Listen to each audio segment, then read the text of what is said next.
കേരളവും എംപോക്സിൽ അതീവ ജാഗ്രത പുലർത്തണമെന്ന് ആരോഗ്യവകുപ്പിന്റെ നിർദ്ദേശം. കേന്ദ്ര ആരോഗ്യ മന്ത്രാലയം മുന്നറിയിപ്പ് നൽകിയതിന്റെ അടിസ്ഥാനത്തിൽ വിമാനത്താവളങ്ങളിൽ ഉൾപ്പെടെ നിരീക്ഷണം കർശനമാക്കി. 2022 കേരളത്തിൽ ഒടുവിലായി മങ്കി പോക്സ് സ്ഥിരീകരിച്ചത്.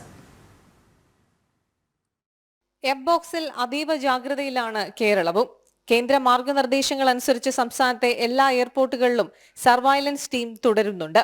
രോഗം റിപ്പോർട്ട് ചെയ്ത രാജ്യങ്ങളിൽ നിന്നും വരുന്നവർക്ക് എന്തെങ്കിലും രോഗലക്ഷണങ്ങൾ ഉണ്ടായാൽ എയർപോർട്ടിൽ റിപ്പോർട്ട് ചെയ്യണമെന്നതാണ് നിർദ്ദേശം.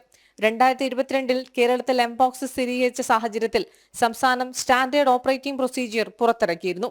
അതനുസരിച്ചുള്ള ഐസൊലേഷൻ, സാമ്പിൾ കളക്ഷൻ, ചികിത്സ എന്നിവയെല്ലാം ഉറപ്പുവരുത്തിയതായി ആരോഗ്യവകുപ്പ് അറിയിച്ചിട്ടുണ്ട്. എംപോക്സ് രോഗലക്ഷണങ്ങളുമായി ആരെങ്കിലും എത്തുന്നുണ്ടെങ്കിൽ എല്ലാ സർക്കാർ സ്വകാര്യ ആശുപത്രികളിലും SOP കൃത്യമായി പാലിക്കണമെന്നും നിർദ്ദേശമുണ്ട്. രോഗനിർണയം, ലക്ഷണങ്ങൾ, മാനേജ്മെന്റ് എന്നിവ സംബന്ധിച്ച നിർദ്ദേശം കേന്ദ്രം സംസ്ഥാനത്തിന് ഇതിനോടകം നൽകിയിട്ടുണ്ട്. ജനം, തിരുവനന്തപുരം.